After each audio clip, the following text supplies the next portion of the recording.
Welcome to Positive Philter with your host, Philip Wilkerson, the podcast that focuses on friends, family, health, and career, with a little self-help along the way.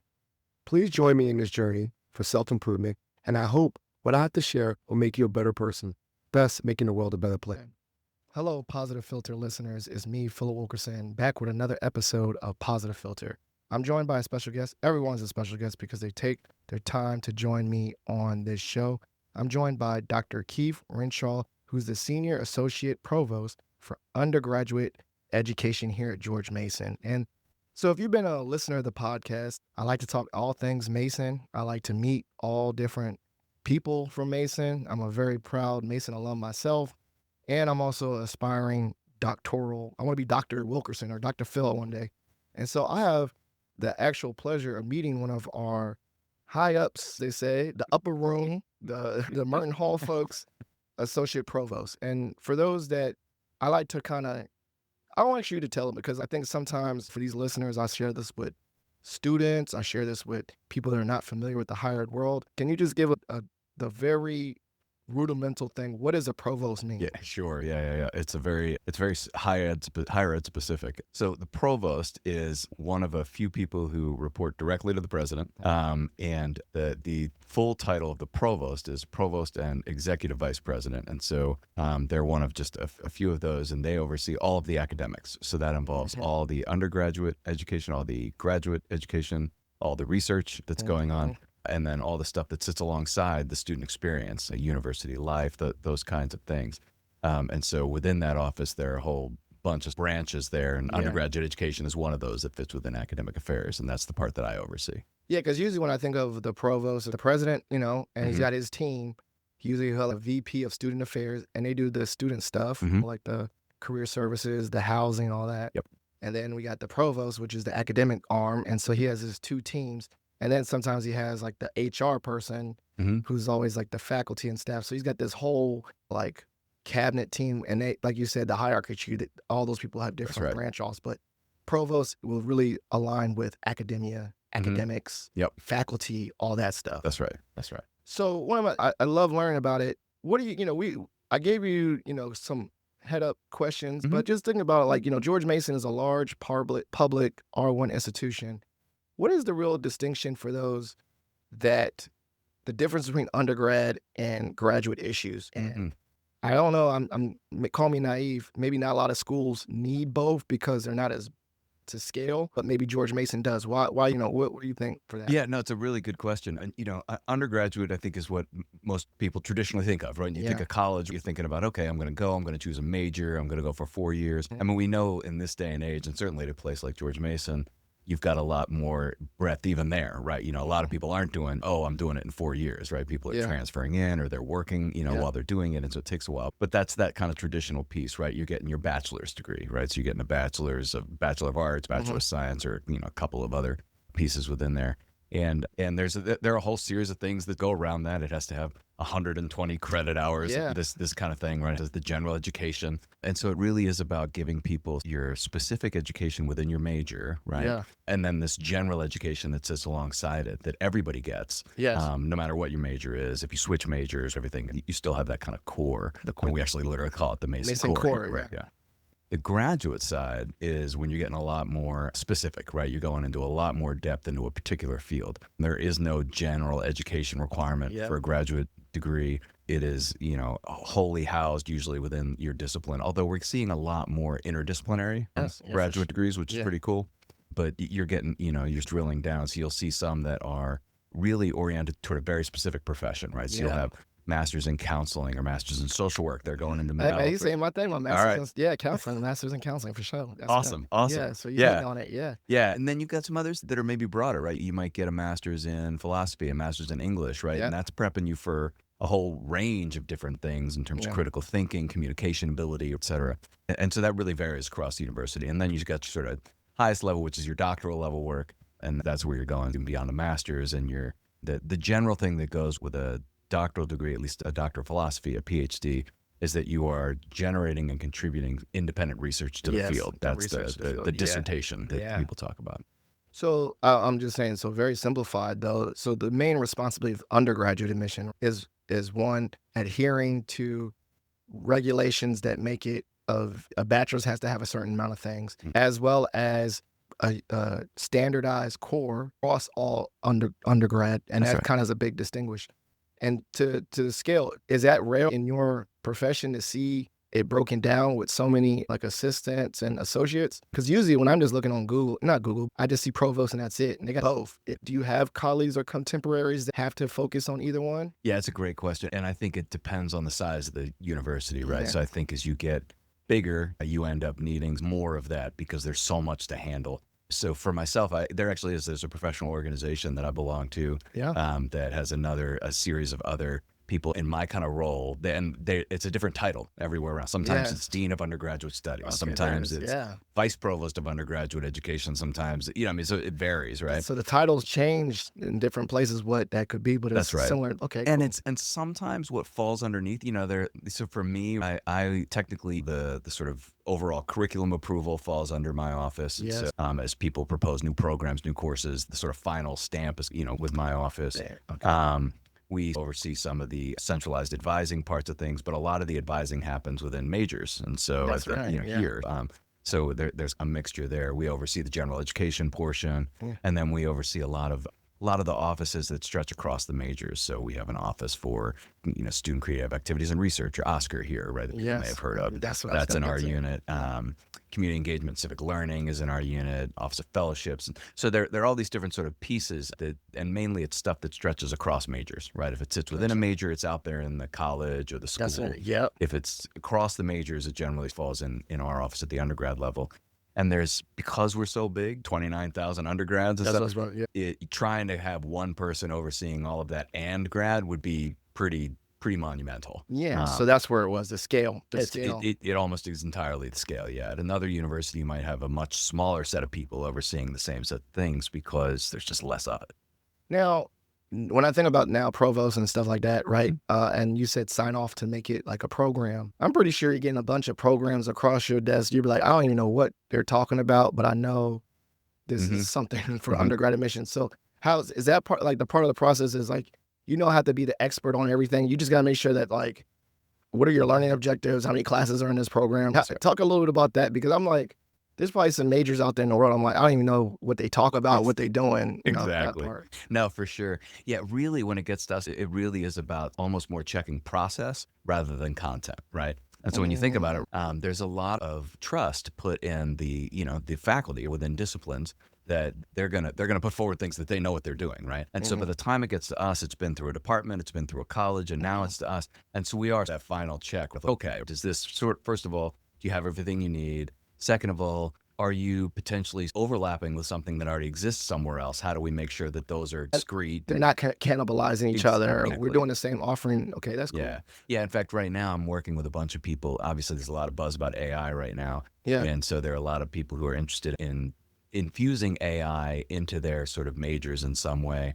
And then there are some programs that are interested in creating an entire major in artificial intelligence. Which I know there's a master's program. There is. That's right. And so now it's a different discussion to be like, okay, we want to have an undergrad. That's right. Okay. And so the issue becomes we can't have 7 degrees in artificial intelligence, right? So that's it. So one of the things that, again, my office does is we're not going to tell everybody what to do, but we're going to help coordinate everybody to make sure that everybody can talk to each other, make sure everybody's thinking about it, so that we don't have a degree program get fully developed and then go through and then come to that final level and it's, oh my gosh, there's another one that's just been developed and everybody's put a year into that one too. Got it. So we try to keep people from... So there's a lot of project management basically That's too. it, Project management, budget. It's almost, I was thinking like academic auditing. In a way. Checks and balances, and you got a ledger and stuff like that. I think that kind of goes to that, right? Like, I'm assuming you have to go up to the Chev and all that and say, hey, Chev, I'm the final I signed off on that. Can you talk a little bit about one time where you knew this was what the university needed and you signed on and then you had to advocate for it above you? Yeah. Because I'm assuming macro, that's where also I'm thinking of leadership position. Yeah. Is that you're also the advocate for the voices, let's say beneath you, but people brought it to you. That's right. That you stamped approval, but now you got to build a case for it above you. Yeah. So I've been in this for 3 years now. I haven't run into one yet where we've had specific pushback on Chev. Before I was in this position, I was a department chair. And so I was department chair of psychology. And we had a new program that we were proposing that was a master's level in applied industrial organizational psychology. Yeah. And so as we were putting that together, we were doing a lot of interaction with, there's a director of accreditation here at George Mason, and it's a different person now, but at that time we were working. So that's the actual role too. That is. I didn't know that's a role. Are they in the provost office? They are also in the provost office. Because All right. It makes sense. Accreditation. And so they're the primary sort of liaison with Chev in terms of like, what do we have to do, right, to get these programs in? What are all the rules? What do you have to? Yeah. So that person helps the programs develop everything. And so we were working with that person a lot, and then even sitting down with people at Chev trying to anticipate some of the pushback that might happen, see if we could get ahead of that and everything. And it was a tremendous effort. We had to, because we were putting forward a program that was different than an existing master's in industrial organizational psychology. And so Chev's question is, why do you need two? That's it. And so we had to really go through, and it forced us to have to be pretty clear about our reasoning, but we had that reasoning. And so we laid that out really clearly. We put that forward, and ultimately we were successful. So it's like a case you had to build. Yeah. I also heard from Chev too, sometimes they're like, well, we're Virginia. Why does George Mason need to have this program while another institution does? Already does it. And already does it. You can be like, well, regionally, we want to cover the whole state of Virginia. Maybe they can't go all the way to Blacksburg. We won't use names of our contemporaries.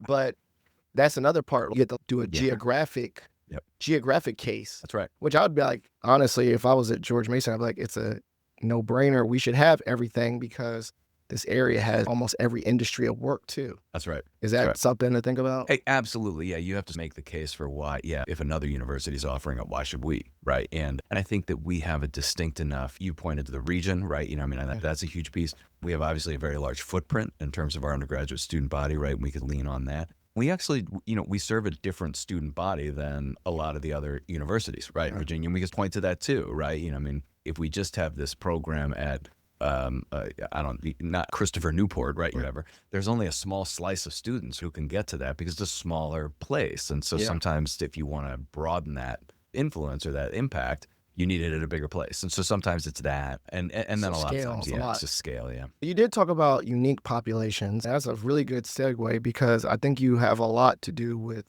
our men and women that serve in the military. That's right. How did that come to fruition as a program underneath you or part of the provost? Yeah. All the military work that you're doing with that. Yeah, that really was born out of a personal passion, I think. So I have not served in the military. Nobody in my immediate family has served in the military, but my own profession is in clinical psychology. And I did my year-long internship at a Veterans Affairs hospital, the VA hospital. Yes. And then my research really is focused on understanding some of the challenges and stressors and also resilience sort of factors within that population, right? Particularly military couples, but military families, service members, veterans. And honestly, that whole initiative really for me spun up as I was our faculty senate chair for 3 years between 2016 and 2019. Faculty senate chair. Okay, got it. So I met a lot of folks across the university. And knowing the research I did, as I met people, they were like, oh, you should meet so-and-so. They do a lot of work with veterans. And so I started, doing that. And through my own research, I had worked with the population for 10, 20 years, right? Yeah. I had a deep, like I said, I've never served, but a deep admiration and gratitude for folks who take that on, right? Yeah. I mean, it's an incredibly crucial kind of service.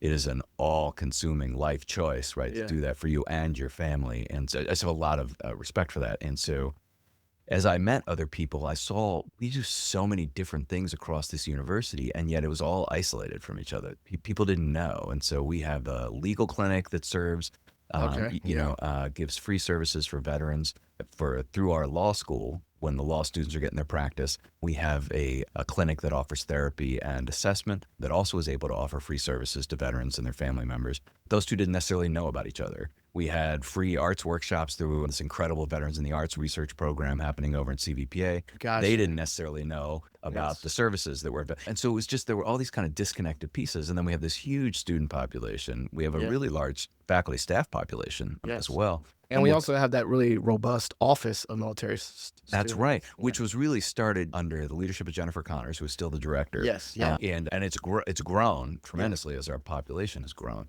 And so we just saw a real opportunity to connect that and try to elevate it and try to elevate the visibility both internally at George Mason so that people could see it and also externally to the community. And so that's how it started. As I cycled out of being faculty senate chair, I pulled together a group of people who were also passionate about it for various reasons.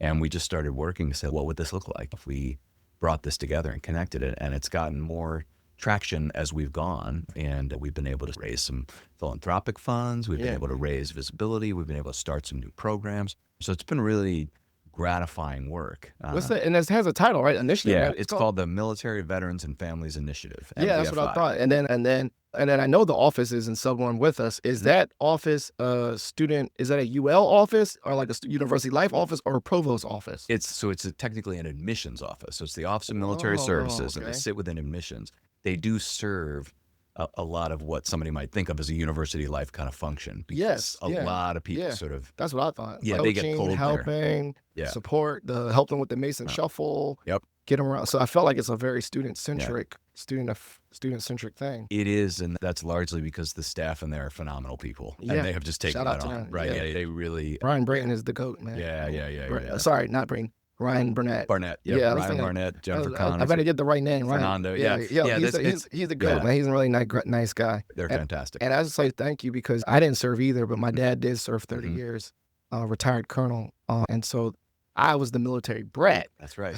And I know that also our military brats or our military dependent students utilize their parents for college. So it's just a whole ecosystem. And I think that ecosystem leads into the area. That's what makes George Mason very unique because of the military bases and the Pentagon that they come back to school. And so I think that's a large population that is not very similar to other Virginia schools. Is that correct? You're absolutely right. Yeah, we have more than a lot of other schools. For sure, definitely raw number wise. There are a couple other schools that have higher percentages when you look at like an ODU or stuff. Oh, because it's by the water. Exactly. You got to look Norfolk, at you got to think of the proximity to the bases. But raw numbers, it's well over 5,000 of our students who are either service member, veteran, or military dependent. We're up near 15% at this point of our student body. And now I think there's a good segue about the military students, but also going back to the undergrad experience. We got a lot of undergrads doing research. What was I don't know if that's a thing. Let me phrase, I'll preface this that I was not the rock star student in undergrad. So I didn't know that you could do that kind of stuff, like independent research or research, or maybe we didn't. I'm pretty sure George James Madison has the equivalent of Oscar, like an opportunity to do it. But talk a little bit about that experience, because now that I work at Career Services. That's one of the things I'm like, well, don't wait to do your research student. Try to connect with them and start a project on your own. Talk a little bit about that importance of doing research as an undergrad, because I think that's really important. Absolutely, yes. One of the things I think that people are, whenever you're looking at college and when you're trying to get out of college, the number one reason people go to college is to get a better job, right? Yep. I mean, there are lots of other reasons, right? But that is always social ability, exactly. Elevation, career elevation, yes. And for a university like ours, we take a lot of pride in the upward mobility that we provide, right?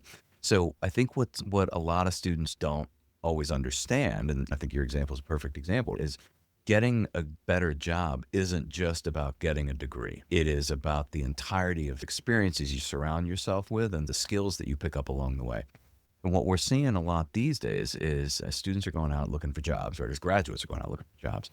It's getting tighter, right? And certainly artificial intelligence is a piece of that. Honestly, some of the post-COVID shifts in the way that we work and remote work and everything is another piece of that.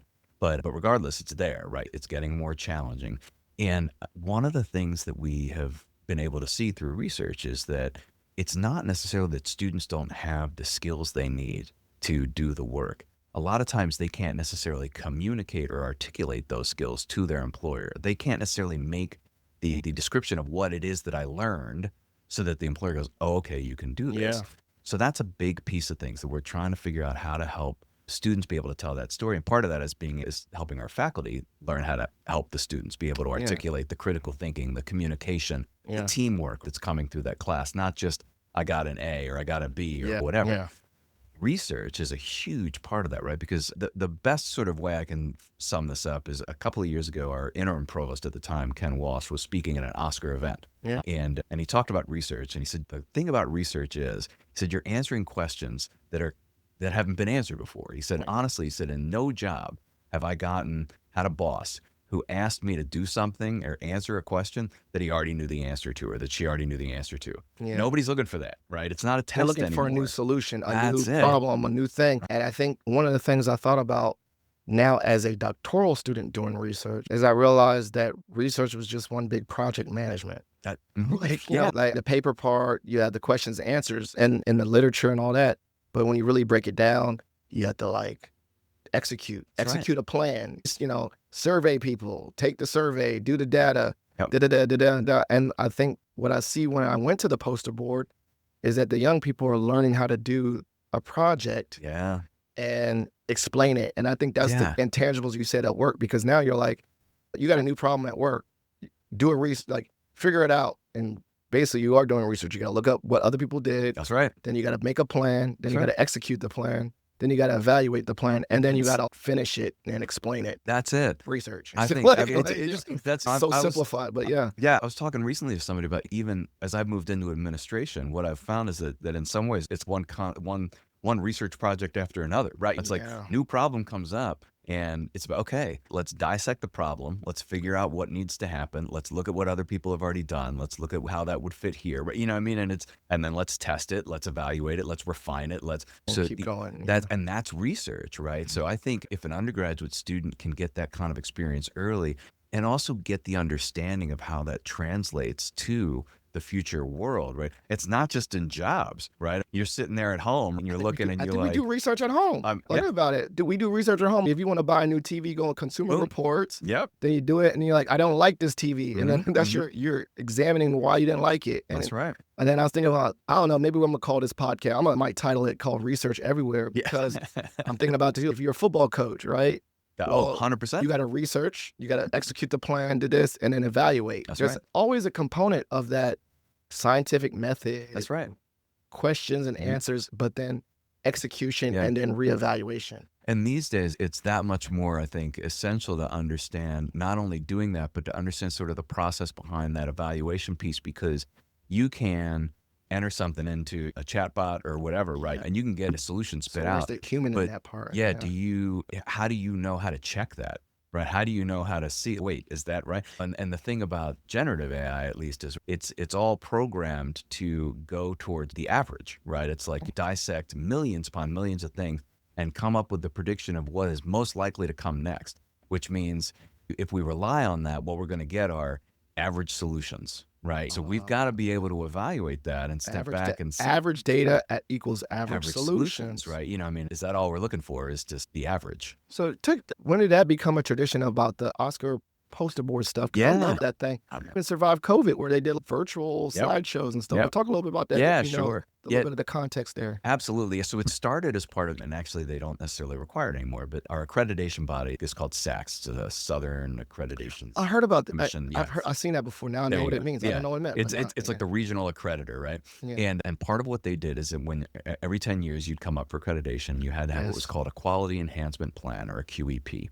Dang, so strategic plans everywhere too. That's right. Okay. So 2 cycles ago, our quality enhancement plan was about putting research everywhere in the undergraduate experience. Research everywhere. It was retired Vice Provost for Faculty Affairs and Development, Bethany Usher, who was a person in my position before. Oh yeah, she's down at Radford now. That's right. She's the Provost at Radford. All these things. Okay. Yeah, a couple of others. And what they did is they basically developed a plan that turned into Oscar. So that's been running now for a little bit over 10 years. Bringing and giving students opportunities to have a structure around independent research. That's right. Because I was thinking, like, when I used to hear the old school method is, if you like the professor, you go up to the next thing and say, hey man, I like what you're doing. Can I jump on board? Right. Now, some people need some agency or some structure, and that's what Oscar provides. Yeah, it does. And it helps the faculty, because it allows students to be able to get some kind of sort of centralized support, right? Yeah. And structure, so the faculty doesn't we don't have 190 faculty all one-on-one trying to provide the same thing, right? It's okay, we can give you some basics here. And then we're able to also leverage some funding to support it so that people can get paid to do some of this work, and also organize for people to put together bigger projects. And so there's a lot of that infrastructure there. There's also a lot of it that went into trying to work with faculty on how to embed it into coursework, so that you can have that research project as part of coursework. So it's a phenomenal effort, and as in that sort of celebration of student scholarship and impact that you're talking about. Every May, usually right around the beginning of May, we have a year-long sort of cap of everything. We bring everybody together, they present their research, and that has grown over the years. We have creative acts now. We've had films screened in the JC Cinema while we're presenting research, and it's a fantastic event. I love it. And I think it's almost like a science fair on steroids. Yeah, that's right. And shout out one of my students. When I say one of mine, I'm the faculty advisor for the NAACP. And one of my students of mine, she's the president. She did a research project that was like super phenomenal about adultification of women in Philadelphia. And she had the poster and she literally, I was like, she was doing work that sounded like she was already a doctoral student. That quality of presentation and amazing. The board and the numbers and the graphs. And I'm like, this is, once again, I wasn't that. No. That was not Philip Wilkerson in undergrad. And I was asking him questions about method and all, and it's just so phenomenal. Do you think, have you ever been surprised? Like when I think of research too, you always go to Tony Stark, like sciences, let me phrase the concrete sciences. Research is affiliated with a prototyping, like an engineer and stuff. Yep. But is there any discipline where you were really surprised and you're like, wow, I didn't know they did this student, this major, this undergraduate major had this idea and they executed it through this different discipline. So I wouldn't say that I was surprised, but I'll share a few that I think people would find surprising. Having been in academia for so long, but if you know the memorial to the enslaved peoples of George Mason, that emerged from a research project. People, and I believe it was in history and African American studies. Actually. So you weren't surprised because you've been here so long, but what was the interesting research that you were share earlier? If you're familiar with the memorial to the enslaved peoples of George Mason, that actually came from a research project here at George Mason, a student research project. So it was in combination with history and African American studies, and a group of faculty and students started on basically what was historical research, right? Uncovering some of the records, right? And archiving work and stuff. And that actually led to broader sort of understanding of the totality of the enslaved peoples that George Mason owned.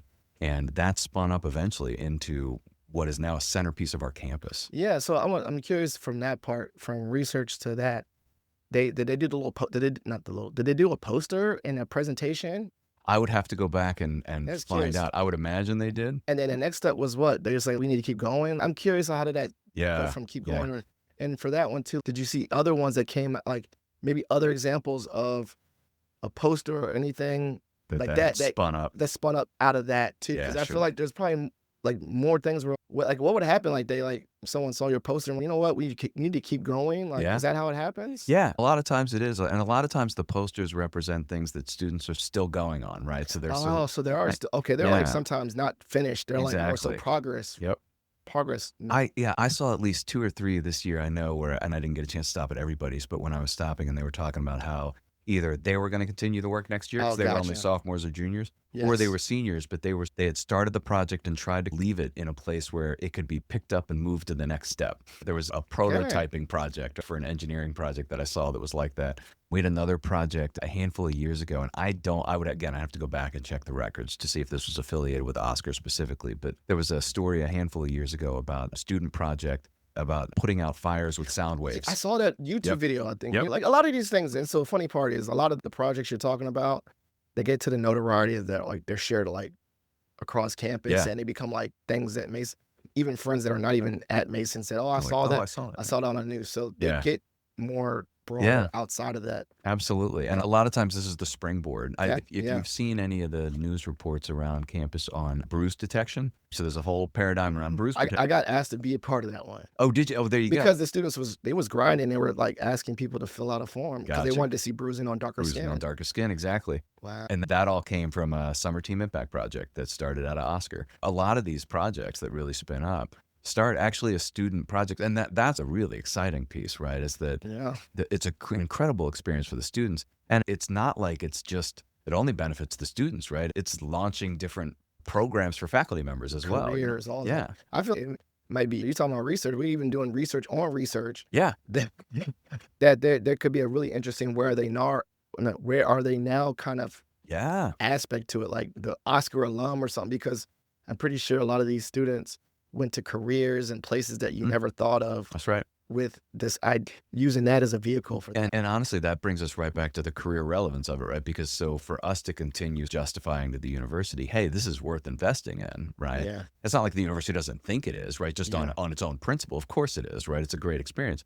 But if you've been at George Mason for any time, you know it's not like we're flush with cash, right? And so there are always discussions about how much can we do with what and what can we do. And but having stories like that, being able to go back and document the impact of these research experiences on these students' lives helps us say, look, this has real value across the board. This has local, regional, workplace value, absolutely, contributing to the literature value, that the research can do all these things, and it's not just the brains, right? That's right. This is actually tangible work that could improve society. That's right. So, someone says earlier, like one more, I think as we land the plane, if someone says they were interested in being a provost, what would be just the one skill set, or, and when I say skill, a real thing you say, like, someone said, hey, you want to be a provost, you need to be good with time, not the trajectory of get a PhD. Like, what is you have to do those things. What's a quality that you think would be, suggestion? You got to always be curious to learn or something. What would be one thing you would say? Boy, I'm trying to think about narrowing it down to one. Okay, don't narrow it down to one. Do whatever you want. I'll give you just a couple. So I think, first of all, you've really got to be willing to think about how you can facilitate other people's work. Yeah. The work of a provost or the work of anybody in the provost's office is largely about helping other people do the things that they can do, right? So that's one big piece. If you're in it for your own sort of pat me on the back and look at me, this is not going to be the path. So that's one piece. Got to be a really good communicator. Yeah, I was about to say, somewhat of a salesman or something. Yeah, the role of provost is really about, and really being in the provost's office is about facilitating, solving problems, and making decisions and communicating, right? And if you can do those things, and you can do them maintaining a sense of calm, maintaining sort of a focus on mission, right? Because I've talked about this in the past. This being at a place like George Mason, being at a university, you're not going to be surrounded with a bunch of bad ideas that you have to sort through to find the good one. You're going to be surrounded by a ton of good ideas that you probably don't have the resources to invest in everything. All of them, yeah. So you've got to be able to figure out how to choose which things. And that could be tough. It could be also prioritization. It also could be sad to tell people bad news. I can also see maybe this thing, you have to learn how to use things like maybe not yet. Absolutely. Or maybe a yes and, maybe you can't, maybe let me, like you said, like, how about, I know you wanted this idea for yourself, but maybe I can connect you with someone else. And then together you can do it, but it might not be your solo project. That's right. I see a lot of that kind of like for sure matchmaking. Yep. All right, this is the part of the show I call shot for shot. You get to ask me any random question, or I get to ask you any random question. You want to go first? Or I go first. You go first. Go ahead. All right. If you've seen the movie The Matrix. Yes. If you can get any skill or anything downloaded into your brain, like he said, oh, I want to learn how to fly a helicopter, and he flew the helicopter. Yep. Which one would you pick on the spur of the moment? Let me see. On the spur of the moment, it's like you get plugged in and you get downloaded and you know it. Like remember he's in the book. Yeah. He flew the helicopter. Yeah. Which one would you do? Well, unfortunately, it's going to sound really boring right now, but you said on the moment, and the first thing that comes to mind is a better tennis game because I'm with my tennis game right now. That's not bad. He did kung fu. So that's right. So he did the kung fu, but you can. I feel like there could probably be a more helpful thing, but that's what came to mind. What you want to do. I was gonna say speak every foreign language in the world. Oh, see, so much better. Because I want to nerd out and be able to talk to everybody. That would be amazing. I'll download it like every language, or maybe not. I'd be like, at least Spanish for sure, and Chinese. Oh man. Or in Japanese, because I like to watch anime. Like it'd be self-serving, like Spanish. No, but that would be phenomenal. Oh, I like that much better. I want to trade my tennis. And you see the bar, like the bar, and you got it complete. Boom, I'm there. Man, I know Chinese. I know ni hao, you know what I'm saying? That'd be cool. Maybe the bar would go a little further. Yeah, a little further. All right, so mine for you. What got you started in thinking about a podcast? Oh, so that's my origin story. So I've had this podcast before I worked at Mason. I just celebrated my 400th episode. Wow. About 2-3 weeks ago. So I started this podcast in 2017. Okay. So I used to work at a job, not super fulfilled, and I would do these YouTube videos in my car called Motivation. Was it Monday Motivations with Phil or something? I think they're still up on YouTube, right? That's awesome. And so I was like, man, I'm just sitting in my car saying, hey, attack the day. And I was like, it was boring. I also am not that good at video editing.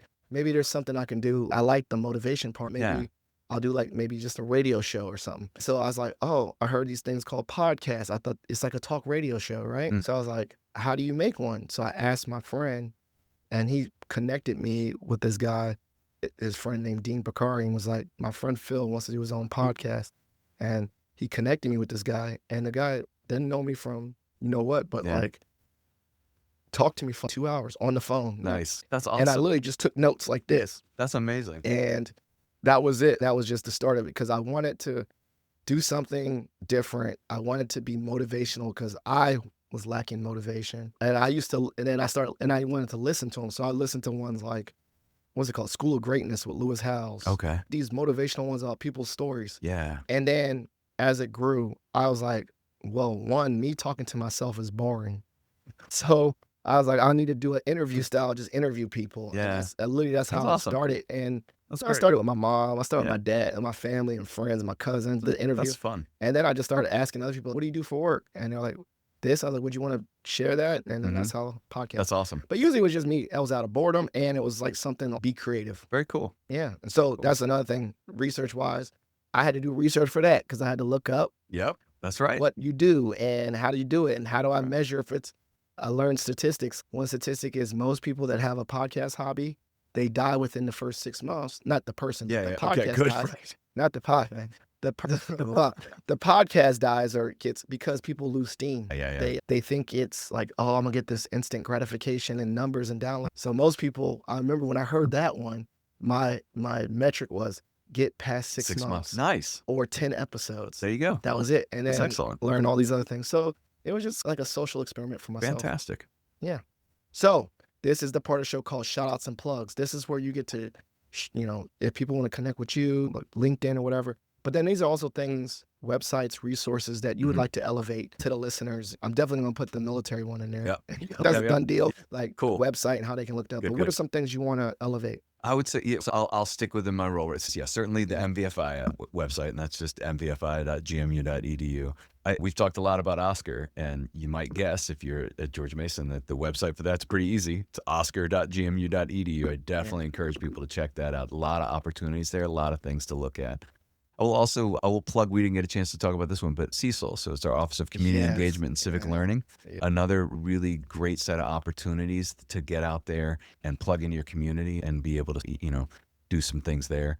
Gosh, there are a couple of other things that are coming down the pipe, but that aren't ready, but I'm going to mention them. We're doing a lot of work right now on how to really infuse that kind of career preparation and life preparation really into the classes people are taking, and to make it more tangible, more obvious. And so I think you're going to be seeing a lot of that coming in the next year, and that's going to show up in Mason Core for sure. We're going to be trying to explain better why the core is there, right? Because I think a lot of times it sits there and looks like a bunch of check boxes. Fine, I got to take a thing. How can I do that?